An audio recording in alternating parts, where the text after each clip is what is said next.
surat Al-Fatihah, Alhamdulillahi Rabbil Alamin. Ucapan kalimat Alhamdulillahi Rabbil Alamin. Alhamdulillah itu semua makhluk memuji. Semua makhluk, apakah itu manusia, tumbuh-tumbuhan, hewan, dan apapun yang ada di muka bumi ini, semua memuji dengan pujian dan aneka ragam pujian. Tergantung siapa yang memuji. Kepada siapa pujian-pujian tersebut? Yakni kepada lillah. Siapa lillah? Yang menciptakan alam. Siapa lillah? Yang menciptakan kita. Siapa lillah? Yang tentunya ada kita semua karena lillah tadi atau Allah Subhanahu wa ta'ala. Dengan semua ucapan alhamdulillah atau syukur kita kepada Allah, apa yang Allah sampaikan Rabbul Alamin, yang mana pujian tersebut yang kita lemparkan, kita tujukan kepada Allah, Allah kembalikan kepada siapapun yang memujinya. Jadi pujian itu bukan hanya kepada Allah, tapi Allah memberikan pula kepada siapapun yang memuji. Bahkan bukan hanya itu. Dalam surah Ibrahim Allah berfirman, la in syakartum la azidannakum. Kalau kita bersyukur, Allah akan tambahkan nominal dari apa-apa yang kita syukuri. Alhamdulillah, pada malam ini kita semua berada di Masjid Uswatun Hasanah, tentunya dalam bentuk cinta kepada Rasulullah Muhammad sallallahu alaihi wasallam. Dengan kita cinta kepada Rasulullah sallallahu alaihi wasallam, ini merupakan bukti bahwa nanti insya Allah kecintaan ini nanti kita akan terima nanti di padang mahsyar. Apa yang akan kita terima? Yakni syafaatnya Rasulullah Muhammad sallallahu alaihi wasallam, yang nantinya di padang mahsyar nanti tidak ada yang mampu membantu kita. Bahkan amalia kita, zikir kita, salat kita, dan apapun yang kita lakukan, amalia apapun di dunia ini, ada kalanya tidak mampu membantu kita. Yang bisa membantu kita nanti pada mahsyar ialah Rasulullah Muhammad sallallahu alaihi wasallam berupa syafaat yang akan diberikan kepada kita. Tentunya syafaat itu akan diberikan kepada orang-orang yang mencintai Rasulullah Muhammad sallallahu alaihi wasallam. Salawat serta salam atas junjungan Nabi besar Muhammad sallallahu alaihi wasallam, kepada keluarga yang mulia, sahabat-sahabat yang mulia, dan insya Allah kita yang hadir di masjid ini akan mendapatkan percikan syafaat berkah dari Allah, dari Rasulullah, dan dari para ulama-ulama, para wali-wali Allah. Dan dengan harapan keberkahan itu, insya Allah akan menjadikan kita benar-benar umatnya Rasulullah Muhammad sallallahu alaihi wasallam. Ma'asyiral muslimin wa zumratas salihin rahimakumullah. Hari ini atau malam ini tepat tanggal 25 Rajab. Jadi malam ini 25 Rajab 1443 Hijriah. Yang mana peristiwa besar yang semua kita tahu. Peristiwa tersebut itu disebarkan di seluruh penjuru dunia. Peristiwa tersebut tercantum dalam Al-Quran yang barusan dibacakan. Peristiwa tersebut sudah pasti kalau kita tidak imani, tidak percaya, ini kita tergolong orang-orang yang kafir. Karena satu ayat saja kita tidak terima dari Al-Quran, itu kita tergolong orang kafir.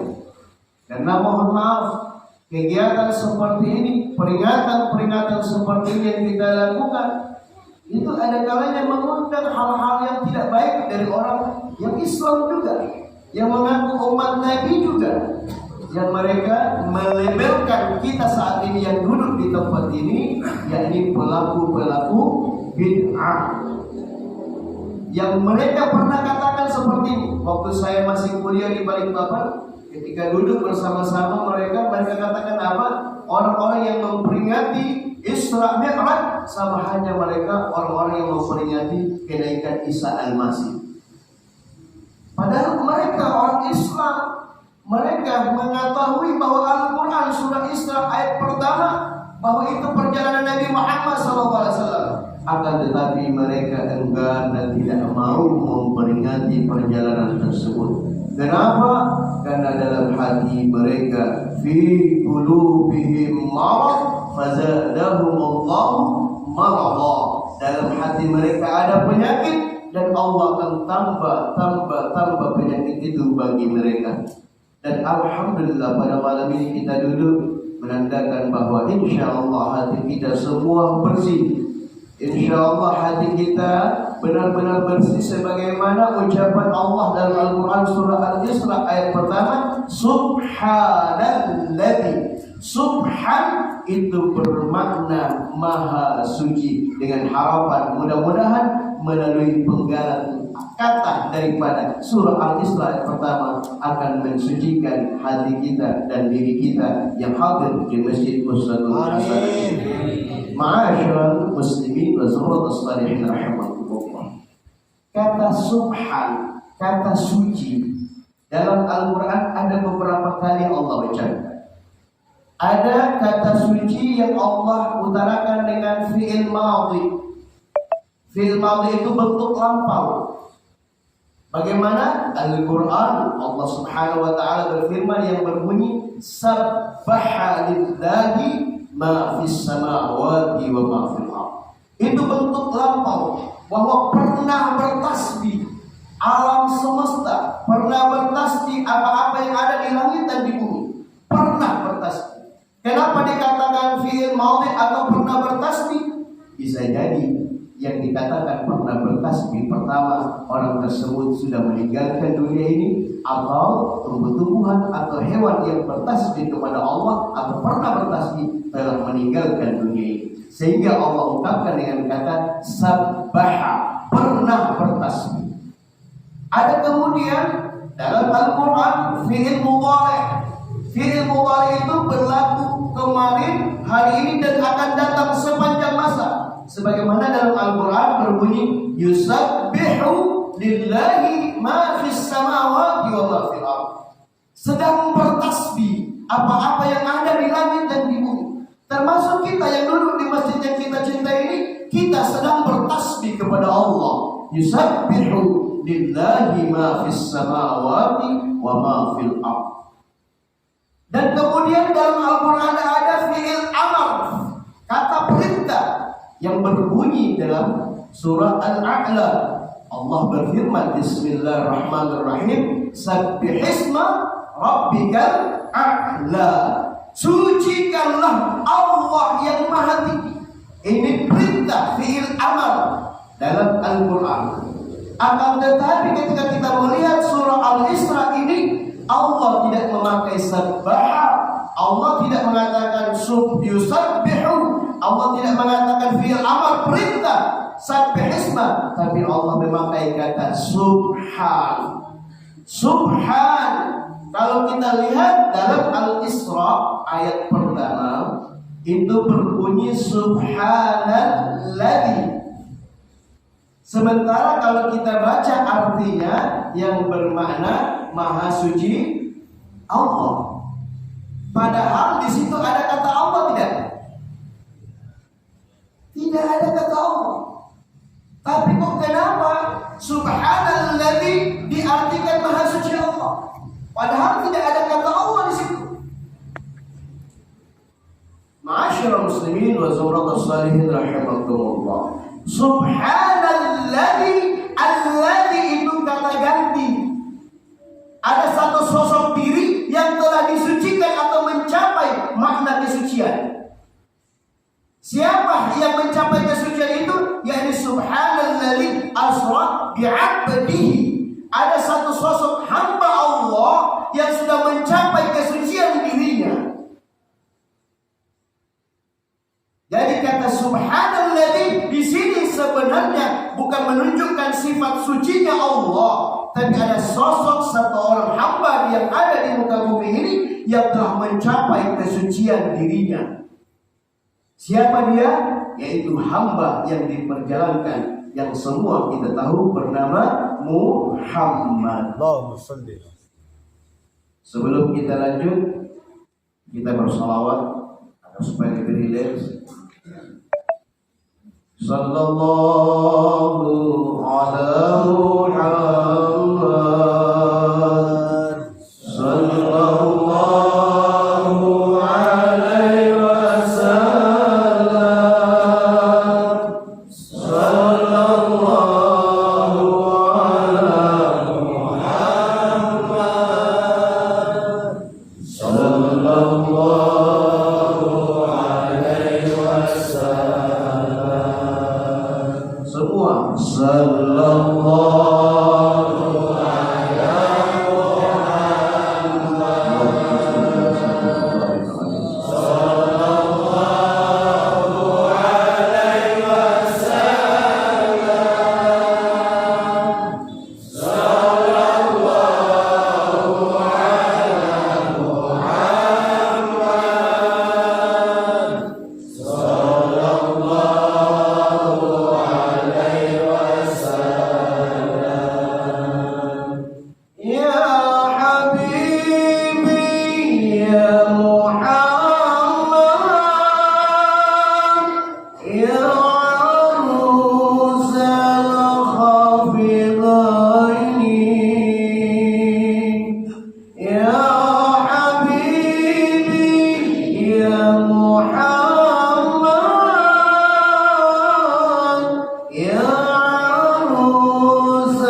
Ma'asyiral muslimin wa zumratus salihin rahimakumullah.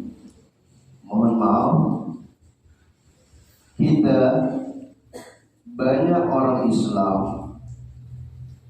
mengimani Isra Mi'raj, tapi mengimani hanya dengan dalil naqli.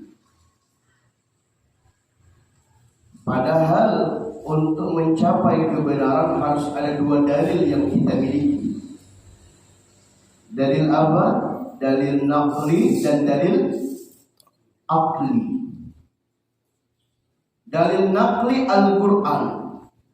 Surah Al-Isra ayat pertama menjelaskan kepada kita bahwa ada satu perjalanan peristiwa besar yang dilakukan oleh kekasih Allah, yang diperjalankan oleh kekasihnya Rasulullah itu Allah melalui Jibril alaihissalam, dan kemudian mengendarai satu kendaraan yang semua kita tahu, yang sering diulang-ulang setiap tahun, yaitu Burak.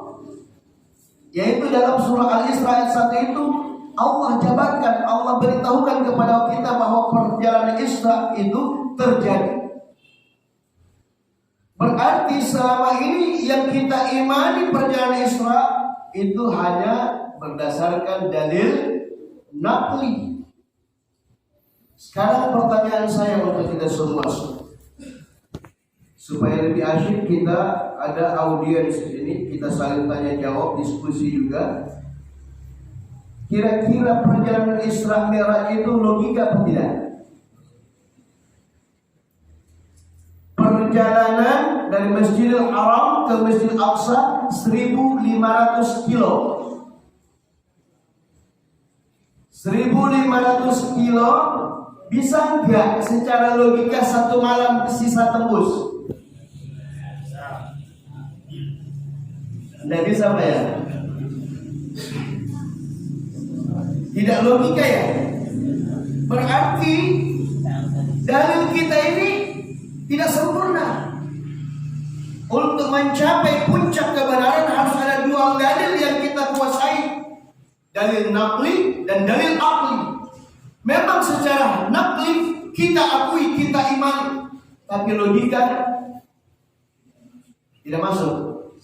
Kalau logika kita tidak masuk, mohon maaf, bisa jadi nanti kalau kita kembalikan zaman Nabi, ketika Nabi baru pulang dari Sidratul Muntaha turun ke bumi, Nabi kan sampaikan kepada sahabatnya, wahai sahabat-sahabatku, semalam, tadi malam aku diperjalankan oleh Allah dari Masjidil Haram ke Masjid Aqsa, kemudian ke Sidratul Muntaha.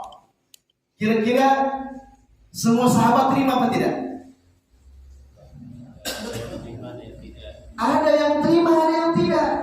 Ada yang sudah beriman, sudah Islam, tapi mendengar ucapan ini, apa yang mereka katakan? Gila Nabi ini. Kenapa? Tidak logika. Ada yang mengatakan, waduh memang salah Nabi kita. Ya, mending kembali kafir sudah. Tidak mungkin akan terjadi perjalanan itu. Perjalanan yang memakan waktu sekian bulan, kalau jalan kaki atau naik unta, tapi beliau katakan cuma 1 malam. 1.500 kilo bisa jadi dari Manado sampai ke Makassar. Dari Manado ke Makassar berapa hari? Kalau naik bis 4 hari 4 malam. 4 hari 4 malam. Berarti logika enggak? Itu naik bis bukan naik unta. Logika tidak? Ma'asyar muslimin wa subhanallahi rahimakumullah. Tapi malam ini saya akan buka logika kita. Harus logika. Al-Quran tidak akan bertentangan dengan logika kalau kita bisa kaji. Kenapa kita katakan tidak logika? Karena kita tidak masuk mempelajari ke dalam secara logika atau dalil naqli. Masyaallah muslimin wa sallallahu rahimakumullah. Saya singkat-singkat saja. Kira-kira berapa jam saya ceramah, Pak? Waduh. Ini sesuai amplopnya apa tidak?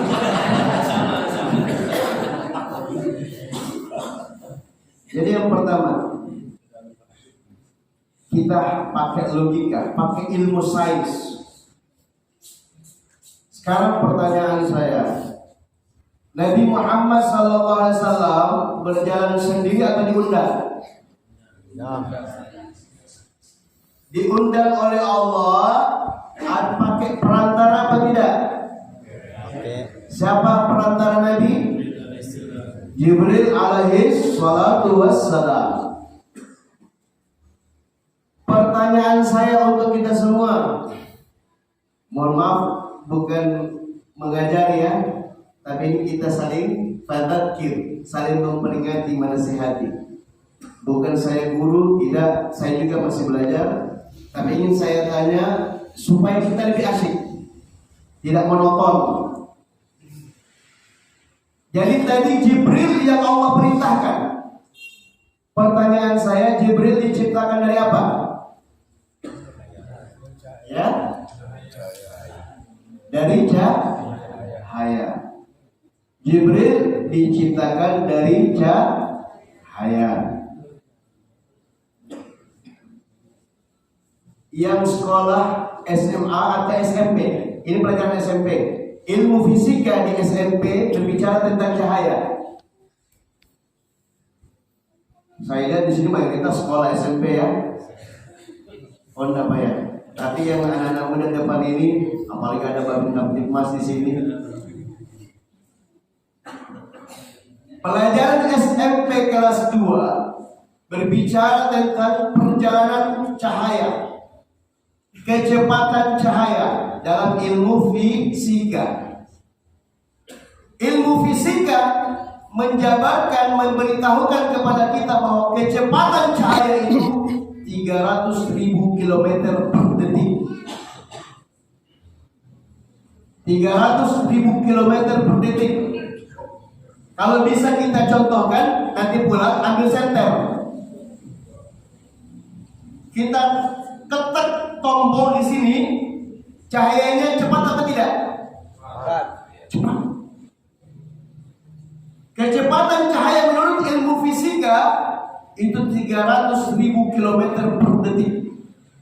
Kecepatan cahaya. Jibril tadi tercipta dari apa? Cahaya. Masuk gak? Kira-kira. Kedua, kendaraan apa yang dibawa? Burak. Burak itu bagaimana? Yang sering kita dengar atau dulu pernah saya lihat pada waktu saya masih SD, ada gambar burak katanya itu lebih besar dari keledai, lebih kecil dari kuda, dan wajahnya wanita, bahkan bersayap. Itu yang dulu. Sekalinya orang Israel yang buat. Israeliat tersebut ini hanya untuk memalukan Nabi Muhammad SAW. Kita kaji apa itu burak. Sekalinya burak itu bukan kendaraan seperti yang digambarkan seperti itu. Tapi Quran dalam surah Al-Baqarah Allah berfirman, yakadul barqi yakhtafu, dalam surah Al-Baqarah. Jadi burak atau barq itu berarti kilat. Nanti kaji di Al-Quran. Ada Al-Quran surah Al-Baqarah itu barq atau barq, burak itu yakadul barqi yakhtafu. Barq itu atau burak itu bermakna kilat. Pertanyaannya, kecepatan kilat itu bagaimana? Kecepatan kilat sama halnya dengan kecepatan cahaya, 300.000 km per detik. Sekarang Rasulullah SAW yang dibawa.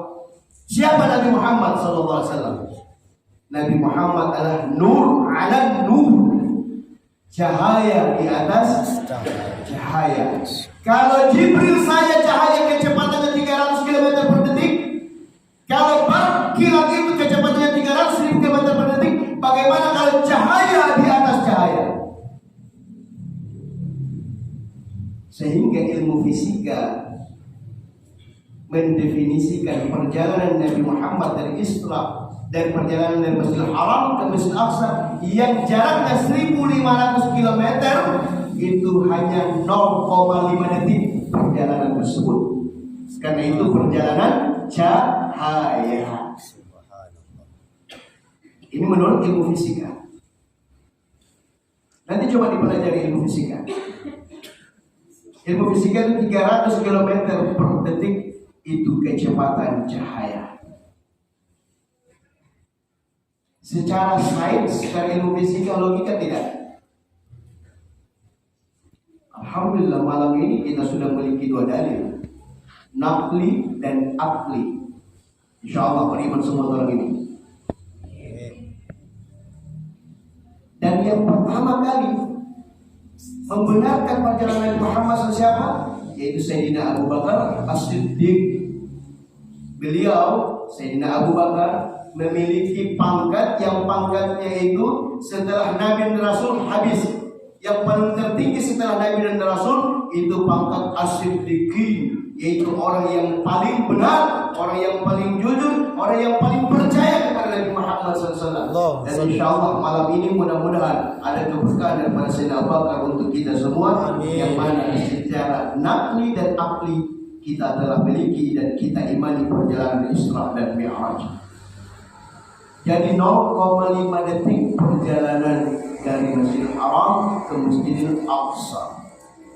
Sebelum saya lanjut, 6.000 tahun ke belakang, 6.000 tahun sebelum perjalanan Isra Mi'raj pernah terjadi di zaman Nabi dan Rasul. Nabi siapa? Rasul siapa? Yaitu Nabi Allah Sulaiman alaihissalam. Bapak-bapak pernah dengar enggak kisah Nabi Sulaiman? Ketika Nabi Sulaiman mengungkapkan cintanya kepada Ratu Balqis, apa yang Ratu Balqis bilang?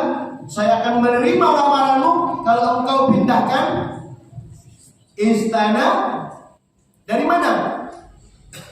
dari Sabah ke Palestina. Sabah ke Palestina itu berapa jaraknya? Sabah ke Palestina itu orang berukur ya.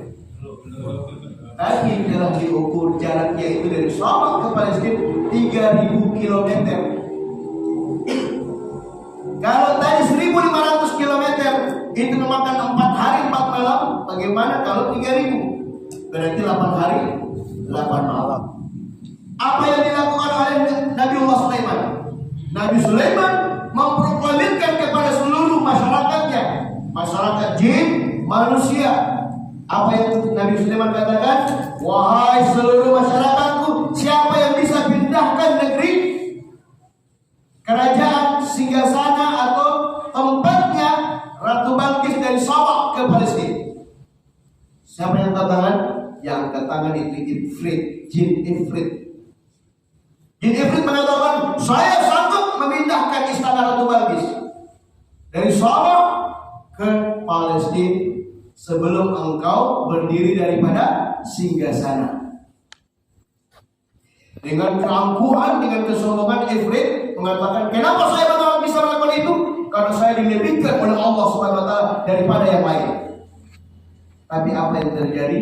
Setelah Ifrit berkata seperti itu, datang satu manusia, satu sosok manusia, orang saleh yang angkat tangan. Dia katakan, wahai Nabiullah Sulaiman, aku bisa pindahkan istana Ratu Balkis dari Sabah ke Palestina yang jaraknya 3.000 km sebelum engkau berdiri. Menurut ilmu sains, satu kali kedipan itu 1 detik. Jadi kecepatan orang saleh itu pindahkan istana Ratu Balkis dari Sabah ke Palestina itu cuma 1 detik. Ada yang mengatakan orang saleh itu Nabiullah Khidir alaihissalam. Wallahu a'lam bishawab. Pada intinya beliau satu sosok diri yang dinamakan manusia. Perjalanan yang begitu cepat pernah dilakukan oleh satu sosok manusia, yaitu orang saleh tadi. Kalau orang saleh itu pernah atau bisa melakukan perjalanan yang begitu cepat, bagaimana dengan kekasih Allah, yaitu Rasulullah Muhammad sallallahu alaihi wa alihi wasallam. Nur ala nur, Nabi Muhammad itu cahaya di atas cahaya.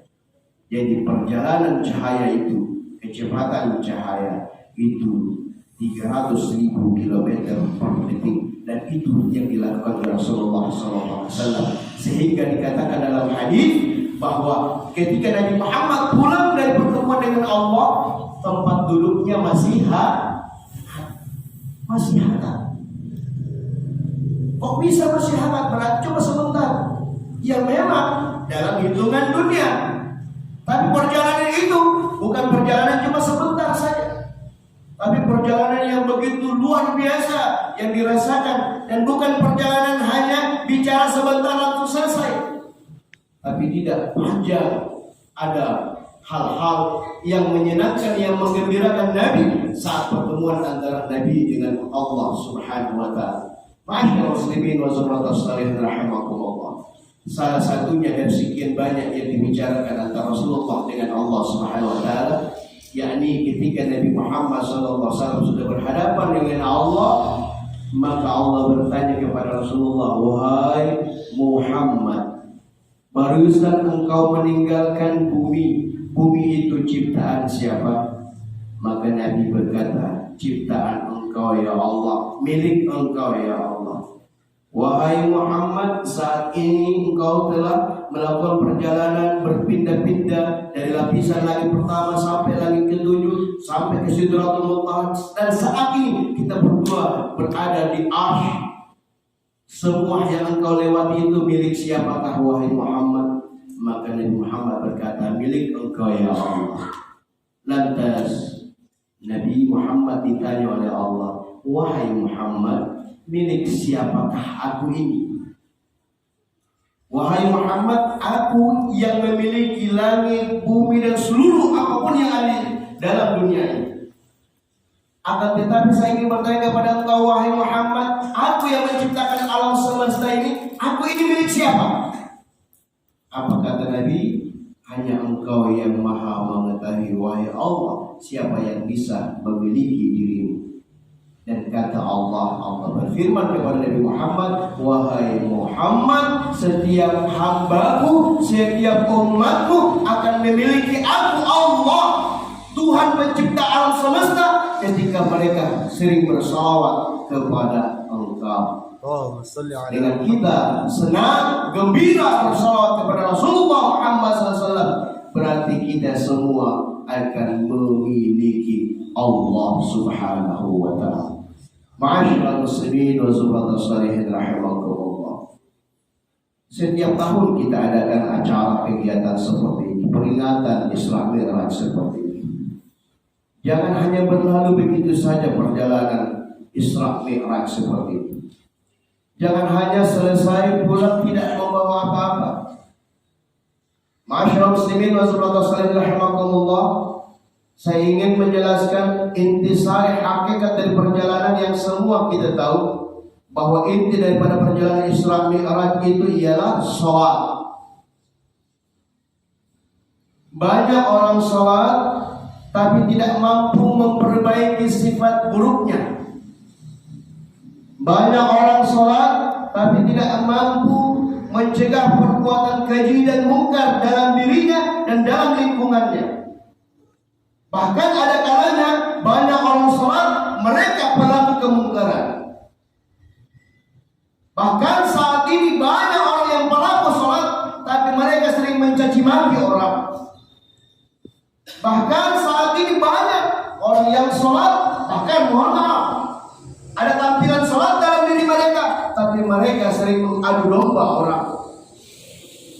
Padahal Al-Quran Allah berfirman, inna sholata tanha 'anil fahsya wal munkar. Yang harusnya sholat yang dilakukan itu harus mencegah perbuatan keji dan munkar. Tapi saat ini seolah-olah sholat itu tidak lagi mampu memperbaiki sifat akhlak orang yang sholat. Karena apalagi saat ini zaman yang sudah tua, fitnah di mana-mana. Mohon maaf, satu ulama kritik, caci maki, hina, fitnah ulama yang lain. Ustaz mengatakan hal yang tidak baik kepada ustaz yang lain, padahal mereka sholat, padahal mereka berzikir. Akan tetapi kenapa terjadi seperti itu? Ma'asyiral muslimin wa zumratus shalihin rahimakumullah. Bisa jadi dikarenakan apa yang mereka lakukan, mereka tidak faham. Bisa jadi apa yang kita lakukan, sholat yang kita lakukan, kita tidak tahu ilmunya, sehingga kita tidak akan masuk rohani Allah dalam diri kita. Karena kalau rohani Allah merasuk dalam diri kita melalui sholat yang kita lakukan, insya Allah perbaikan demi perbaikan akan terjadi pada diri kita. Dan dimanapun kita berada, kita akan memperbaiki keadaan-keadaan yang tidak baik. Tapi seolah-olah perbuatan itu tidak berubah, tidak ada pada diri kita, malah ada kalanya kita bikin rusak. Ma'asyiral muslimin wa zumratus shalihin rahimakumullah. Salat itu ada berapa kali perintah Allah dalam Al-Quran? Ya, perintah salat ada berapa kali? Perintah sholat ada berapa kali? 5 kali sehari semalam. Banyak orang saat ini sholat, bahkan sebelum azan sudah ada di masjid dirinya. Dia melaksanakan sholat dan dia jaga sholat 5 waktunya yang wajib, apalagi yang sunnah. Tapi pertanyaan, adakah di antara kita yang bertanya, kenapa sholat itu 5 kali sehari, dan kenapa dari 5 kali sehari ini berbeda-beda rakaat yang harus kita lakukan? Banyak orang tidak paham. Udah yang penting sholat sudah. Yang penting selesai. Kalau kita sudah sholat berarti tidak masuk neraka. Itu aja. Padahal segala sesuatu yang kita lakukan tanpa kita tahu, didasari oleh ilmu, itu tidak diterima. Jadi kita beriman kepada Allah, kita imani bahwa ada perintah Allah salat 5 kali sehari. Kita imani. Tapi iman tanpa ilmu itu nyasar. Kita imani Allah sebagai Tuhan.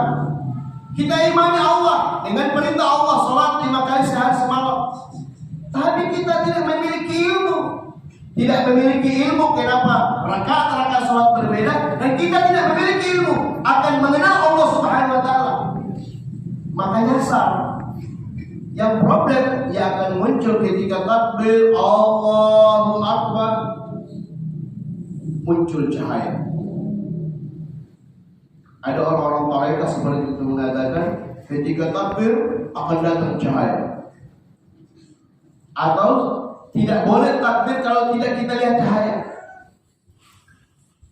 Tidak semua cahaya itu Allah. Imam Syafi'i di dalam sholat beliau pernah meminta kepada Allah, ya Allah, jadikan sholat yang saya dirikan saat ini untuk mengenal Engkau. Karena dalam sebuah hadis qudsi Engkau berfirman, la tasihu sholat illa bil ma'rifah. Tidak sah sholat tanpa mengenal Engkau. Saya ingin jadikan, ya Allah, jadikan sholatku ini untuk mengenal Engkau. Tapi apa yang terjadi ketika Imam Syafi'i takbir Allahu Akbar, datang cahaya. Cahaya mengatakan, ana rabbuka, saya Tuhanmu. Ketika Imam Syafi'i mengucapkan a'udzu billahi minasyaitonir rajim, maka hilang cahaya itu. Sekalinya iblis yang mengaku Allah. Orang yang tidak mengenal Allah, mohon maaf, jangan heran ketika selesai sholat tanha 'anil fahsya wal munkar tidak terjadi pada diri mereka. Kenapa? Karena mereka belum mengenal Allah. Karena mereka tidak mengetahui tentang ilmu sholat yang mereka lakukan. Sholat tapi tidak paham ilmu. Punya ilmu tapi kita tidak beriman. Oh, sholat itu zuhur itu 4 rakaat. Kenapa 4 rakaat? A, B, C dan seterusnya. Punya ilmu tapi tidak beriman, tidak bikin. Apa yang terjadi? Dikatakan sia-sia pengetahuan yang tidak memiliki iman. Untuk itu ma'asyiral muslimin wa rahimakumullah, insyaallah malam ini kita semua yang duduk di sini orang beriman. Amin. Tapi saya ingin tambahkan pengetahuan. Lagi-lagi bukan saya lebih tahu, akan tetapi kita sekedar tukar informasi. Yang pertama, salat 5 kali sehari semalam. Kenapa zuhur Allah Subhanahu wa taala perintahkan? Mungkin beberapa bulan lalu kita dengar ada yang mengatakan bahwa perintah sholat dalam Al-Quran tidak ada. Atau perintah sholat ada tapi tidak dijelaskan berapa banyak. Kalau memang melihat Al-Quran itu tidak jelaskan tentang zuhur berapa rakaat, atau zuhur itu tidak ada bahasa Al-Quran. Wassalamu ala Ibrahim, Nabi Ibrahim tidak terbakar sedikit pun, bahkan bukan hanya badannya tapi bajunya juga tidak terbakar. Dan ketika dilihat oleh Nabi Ibrahim kanan kiri 4 persegi badannya tidak terbakar sedikit pun, maka Nabi Ibrahim melaksanakan sholat zuhur 4 rakaat bersyukur karena 4 persegi badannya diselamatkan oleh Allah Subhanahu wa taala. Masuk pada waktu asar. Kenapa asar 4 rakaat? Karena pada waktu asar Allah menciptakan 4 unsur dalam tubuh kita. Apa saja? 2 telinga dan 2 lubang hidung. 2 telinga dan 2 lubang hidung itu Allah ciptakan pada waktu asar. Sehingga kita harus sholat asar itu 4 rakaat karena ada 4 unsur tubuh kita yang Allah ciptakan pada waktu asar. Maghrib, kenapa 3 rakaat? Karena pada waktu maghrib Allah ciptakan 3 unsur di diri kita. Apa saja? Mulut, kemaluan, dan dubur kita. Sehingga jawabannya ini, kenapa zuhur dan asar tidak bersuara? Karena pada waktu zuhur Allah hanya menciptakan 4 persegi badan, belum ada mulut. Pada waktu asar kenapa tidak bersuara? Karena hanya telinga dan 2 lubang hidung. Nanti maghrib Allah ciptakan mulut, kemaluan, dan dubur. Sehingga pada waktu maghrib kita baca Fatihah dengan keraskan suara, Bismillahirrahmanirrahim, dan seterusnya. Isya 4 rakaat, karena pada waktu Isya Allah ciptakan 2 tangan dan 2 kaki kita. Subuh itu 2 rakaat, karena pada waktu subuh Allah ciptakan kedua mata kita. Jadi sebenarnya hakikatnya orang yang sholat itu dia sempurnakan dirinya. Orang yang sholat dia sempurnakan kembali dirinya yang diciptakan oleh Allah melalui 5 waktu tersebut, yaitu pada waktu zuhur Allah ciptakan 4 persegi badannya. Ketika kita sholat zuhur berarti kita sempurnakan kembali 4 persegi badan kita. Pada waktu asar kita melaksanakan sholat 4 rakaat, berarti kita sempurnakan kembali 2 telinga dan 2 lubang hidung kita, sehingga pendengaran kita akan mampu mendengar yang benar-benar yang harus kita dengar. Dan apa yang kita dengar kita tidak langsung percaya, tapi kita harus cium dulu ada bau harum atau bau